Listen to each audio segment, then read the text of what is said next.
ఏదేమైనా ఈ ప్రభుత్వం గత ప్రభుత్వం చేసిన తప్పిదాలను సరిచేయడంతో పాటు ప్రజల యొక్క ఆకాంక్షలు అవసరాలని తీర్చేదానికి కూడా కంకణబద్ధమై ఉందనేది ఈ యొక్క బడ్జెట్ని చూస్తే మనకు తెలుస్తూ ఉంది.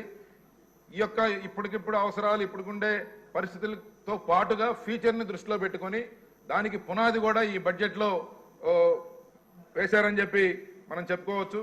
ఇటీవల వీటన్నిటికీ ఏదైనా సరే వీటన్నిటికీ మనం ఒక ముందుకు తీసుకెళ్ళాలి. ఒక మంచి వాతావరణాన్ని రాష్ట్రంలో పెట్టాలంటే ఒక మంచి అడ్మినిస్ట్రేషన్ ఉండాలి. ఒక మంచి నాయకుడి డైరెక్షన్లో ముందుకెళ్ళినప్పుడే సాధ్యపడుతుంది.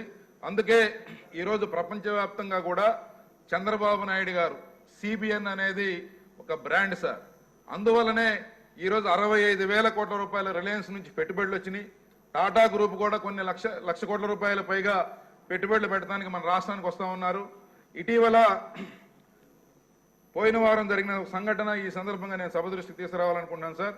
నేను న్యూజిలాండ్లోని తెలుగువారు ఆహ్వానం మేరకు ఆ దేశానికి వెళ్ళినప్పుడు అక్కడ ప్రధానమంత్రిగా ఉన్న క్రిస్టోఫర్ లక్సన్ గారిని కలవటం జరిగింది. నేను మా బాపట్ల ఎమ్మెల్యే వర్మ గారు వెళ్ళినప్పుడు వారికి చంద్రబాబు నాయుడు గారి తరఫు నుంచి శుభాకాంక్షలు తెలియజేసి వారితో మాట్లాడుతూ ఉన్నప్పుడు చంద్రబాబు నాయుడు గారి పేరు చెప్పగానే అక్కడ ప్రధానమంత్రి గారు చాలా అద్భుతంగా రియాక్ట్ అయ్యారు.